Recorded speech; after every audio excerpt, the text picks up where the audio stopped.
Stock मार्केटचा एक स्वभाव आहे. स्टॉक मार्केट कधीच एकाच दिशेने सरळ वरच जात नाही, असं कधीच होत नाही. तर जेव्हा स्टॉक मार्केट एकाच दिशेने वर जात राहतं त्याला आपण एक बुल मार्केट म्हणतो, जो आपण फेज कोविड नंतर 2020 नंतर आतापर्यंत बघत आलो आहोत. पण हे असं पुढे जाऊन होणार नाही. वर गेलेलं मार्केट खाली येणारच आणि ते नक्कीच येणार. यालाच आपण बेअर फेज म्हणतो. 26 सप्टेंबर 2024ला निफ्टीनी 26,216चा हायेस्ट लेवल टच केला होता. क्लोजिंग बेसिसवर 26,216 हा क्लोज होता. आणि आज 14 फेब्रुवारी 2025ला निफ्टीची लेवल आहे, निफ्टी जो क्लोज झालेला आहे ऑलमोस्ट 22,929 वर क्लोज झाला आहे. म्हणजे हायेस्ट पॉइंटवरून किंवा क्लोज पॉइंटवरून आजचा जर क्लोज आपण बघितला तर तो फॉल ऑलमोस्ट 3,287 पॉइंटचा आहे.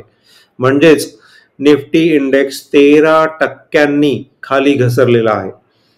13% हा almost a good major fall आहे. म्हणजे आता बेअर फेज सुरू झाले का? नाही. बेअर फेज कधी सुरू होतं तर जर निफ्टी हायेस्ट पॉइंटवरून 20% खाली गेला तर बेअर फेज सुरू होता. म्हणजे अजून आपल्याला 7% खाली व्हायला पाहिजे. मग प्रश्न हा उभा राहतो की अजून निफ्टी, अजून मार्केट किती खाली जाणार? खरं तर या प्रश्नाचं उत्तर कोणीच देऊ शकत नाही. पण तरीही एक एस्टिमेशन लावायचं झालं, एक प्रॉबेबिलिटी लावायची झाली तर टेक्निकल सपोर्ट्स आणि टेक्निकल इंडिकेटर्स, रेजिस्टन्स आणि सपोर्टचा थोडासा अभ्यास करून आपण हे सांगू शकतो की निफ्टी सहजच 22,000 लेवलपर्यंत पोहोचू शकतो. म्हणजेच अजून 900 पॉइंटचा फॉल स्टॉक मार्केटमध्ये येऊ शकतो. म्हणजेच अप्रॉक्सिमेटली 17 ते 20% टॉपवरून निफ्टी खाली जाऊ शकतो. म्हणजेच आपण त्यावेळी असं म्हणू शकतो की स्टॉक मार्केट बेअर फेज मध्ये एंटर केलेलं आहे. मग आता जे लोक कोविडच्या दरम्यान, कोविड नंतर स्टॉक मार्केटमध्ये आलेले आहेत, ज्यांनी फक्त बुल फेजच बघितलेला आहे, त्यांच्यासाठी ही एक धोक्याची सूचना आहे. कारण पुढे जाणारे दिवस हे खूप अवघड असणार आहेत. त्यांना न समजणारे असणार आहेत, त्यांच्या आकलनाच्या बाहेरचे असणार आहेत. म्हणूनच मी हा व्हिडिओ बनवत आहे. तर प्रश्न हा आहे की SIP मध्ये आपल्याला नुकसान होऊ शकते का? तर याचं straight forward, simple, objective answer हे आहे की यस, SIP मध्ये सुद्धा आपल्याला आपल्या पोर्टफोलिओमध्ये नुकसान दिसू शकते, नक्कीच दिसू शकते. आणि बऱ्याच लोकांना आता ते दिसायला सुद्धा लागलेलं आहे.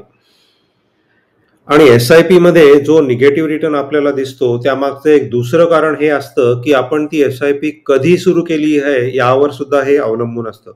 म्हणजेच फॉर एक्झाम्पल, जर आपण अनफॉर्च्युनेटली SIP अशा महिन्यामध्ये सुरू केली ज्या महिन्यामध्ये मार्केट पीकवर आहे, हायेस्ट लेवलला आहे, आणि SIP ती सुरू केल्यानंतर हे मार्केट तिथून खाली जायला सुरुवात झालेली असेल तर काही महिन्यांसाठी, एखाद्या वर्षांसाठी किंवा इव्हन 2 वर्षांसाठी आपल्याला आपल्या SIP मध्ये निगेटिव्ह रिटर्न दिसू शकतात.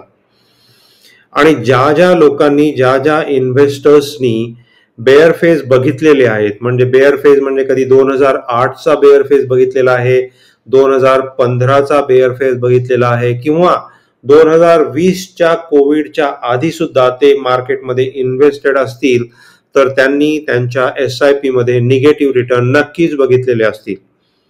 आपण जर मागील डेटा तपासून बघितला, अॅनलाइज केला, तर आपल्याला असं लक्षात येईल की जेव्हा जेव्हा बेअर मार्केट आलेलं आहे तेव्हा तेव्हा SIP मधून आपल्याला निगेटिव्ह रिटर्न दिसलेलेच आहेत. ते आपण कधीच टाळू शकलेलो नाहीत. फॉर एक्झाम्पल, जर आपल्याला काही एक्झाम्पल्स मागील बघून घ्यायचे असतील तर 1 जानेवारी 2008 पासून समजा 1 डिसेंबर 2008 पर्यंत आपण जर 10,000 रुपयांची SIP सुरू केली असती तर 12 महिन्यानंतर आपल्याला 44,000 रुपयांचे नुकसान आपल्या पोर्टफोलिओमध्ये दिसले असते. त्याचप्रमाणे तुम्ही जर मार्च 2015 पासून फेब्रुवारी 2016 पर्यंत SIP सुरू केली असती तर तुमचा लॉस 15,000 रुपयांचा झाला असता. आणि मे 2019 ते 3 एप्रिल 2020 पर्यंत तुम्ही SIP केली असती तर तुमचा लॉस हा 36,000 रुपयांचा असला असता. पण पास्ट डेटा जायची आता काहीच गरज नाही, कारण खूप साऱ्या लोकांच्या पोर्टफोलिओमध्ये, SIPच्या पोर्टफोलिओमध्ये आता निगेटिव्ह रिटर्न्स दिसायला लागले आहेत.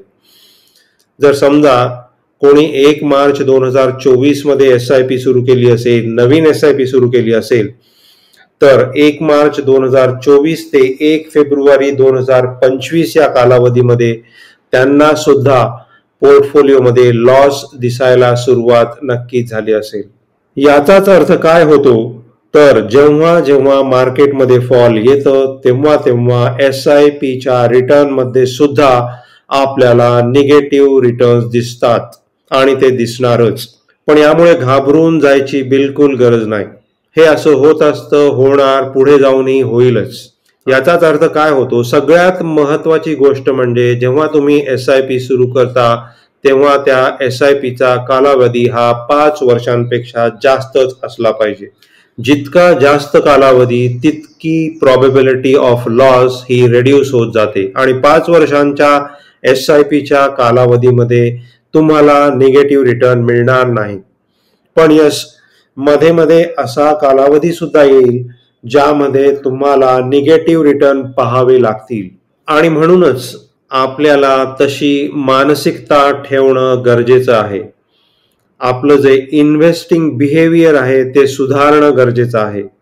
मार्केटला समजून घेणं गरजेचं आहे की मार्केटचा बेअर फेज जेव्हा येतो तेव्हा बेअर फेज मध्ये प्रत्येकालाच नुकसान होते, नुकसान होऊ शकते. पण याला आपण नोशनल लॉस म्हणतो. नोशनल लॉस म्हणजे तुमच्या पोर्टफोलिओमध्ये दिसणारा फक्त लॉस, जो अजूनही झालेला नाहीये, जो अजूनही ऍक्च्युअल झालेला नाहीये. आणि मग या 1 वर्षाच्या कालावधीमध्ये जरीही तुम्हाला निगेटिव्ह रिटर्न दिसत असेल तर काय करायला पाहिजे, तर ती SIP न थांबवता कंटिन्यू करत राहिली पाहिजे. कमीत कमी पुढचे 4 ते 5 वर्ष ती SIP कंटिन्यू जर केली तर हा जो तुमचा निगेटिव्ह लॉस दिसतो आहे तो नक्कीच पॉझिटिव्ह होईल आणि अप्रॉक्सिमेटली 12 ते 15% अॅन्युअल रिटर्न तुम्हाला तुमच्या पोर्टफोलिओ मधून नक्कीच मिळतील. पण मग या क्षणाला, या घडीला जर तुमचं नुकसान होत असेल तर काय करायला पाहिजे, तर सगळ्यात महत्वाची आणि इम्पॉर्टंट गोष्ट म्हणजे SIP मधल्या पोर्टफोलिओमध्ये जरी तुम्हाला निगेटिव्ह रिटर्न दिसत असेल तरीही घाबरून जाऊ नका. हे असं होत आलेलं आहे, हे असं पुढे जाऊन सुद्धा होणार. बाजारात हे असं निगेटिव्ह रिटर्न दिसतच असतात. बाजाराचा तो स्वभाव आहे, नेचर आहे. जेव्हा जेव्हा मार्केट खाली जाणार तेव्हा तेव्हा निगेटिव्ह रिटर्न दिसणार. त्याच्यामुळे तुम्ही काळजी करू नका, घाबरून जाऊ नका. It is a part of game. तर सेकंड गोष्ट, दुसरी बाब काय आहे, तर अननेसेसरीली TV चॅनल्स बघत बसू नका. TV चॅनलच्या एक्सपर्ट्स उगीच ऐकू नका. TV चॅनल मध्ये जर सांगत असतील का आज मार्केट इतना गिरा, उतना गिरा, कल उतना गिरेगा, याच्याने काही फरक पडत नाही. मार्केटला जेव्हा पडायचं तेव्हा ते पडणारच. मार्केट किती पडणार ते सुद्धा मी सांगतो. मार्केट कधी सुद्धा मॅक्झिमम 20 ते 30% पडू शकतं. याची मानसिक तयारी ठेवा. आणि सगळ्यात महत्वाचा मुद्दा म्हणजे आपला म्युच्युअल फंडचा पोर्टफोलिओ उगीच उघडून रोज रोज बघू नका. त्याच्याने काहीच फायदा होणार नाहीये. तुम्हाला उगीच मेंटल प्रेशर याची शक्यता जास्त आहे. 3 महिन्यामध्ये एकदा बघितला पोर्टफोलिओ तरी खूप झालं. स्टॉक मार्केटमध्ये जर पैसे कमवायचे असेल तर 2च गोष्टी इम्पॉर्टंट आहेत. तुम्ही किती हुशार आहेत हे इम्पॉर्टंट नाहीये, तर तुम्ही किती डिसिप्लिन आहात हे इम्पॉर्टंट आहे. आणि नंबर 2 म्हणजे तुमचं टेम्परामेंट कसं आहे हे इम्पॉर्टंट आहे. जर तुम्ही मार्केटच्या चढ उतारामुळे घाबरून जात असाल किंवा एक्साइटेड होत असाल तर तुम्ही चुकीच्या रस्त्यावर आहात. मार्केट कुठेही जाओ, मार्केट वर जाओ आणि तुमचा पोर्टफोलिओ 100% रिटर्न देऊ तरी तुम्ही शांत राहिलं पाहिजे. मार्केट खाली जाओ, तुमच्या पोर्टफोलिओमध्ये 30% नुकसान दिसत असेल तरी सुद्धा तुम्ही शांत राहिलं पाहिजे. कारण काहीही झालं तरी over a period of 7, 10 year, 15 years long period मार्केटमधून तुम्हाला 12% रिटर्न मिळणारच मिळणार. जर तुम्ही 20%, 30% रिटर्न मागत असाल, ची अपेक्षा ठेवत असाल तर तुम्ही चुकीची अपेक्षा ठेवता. ती अपेक्षा ठेवायला नाही पाहिजे. जर तुम्हाला हा व्हिडिओ आवडला असेल तर चॅनलला नक्की लाईक, सबस्क्राईब करा आणि आपल्या मित्रांबरोबर शेअर करा. Thanks for watching. See you soon.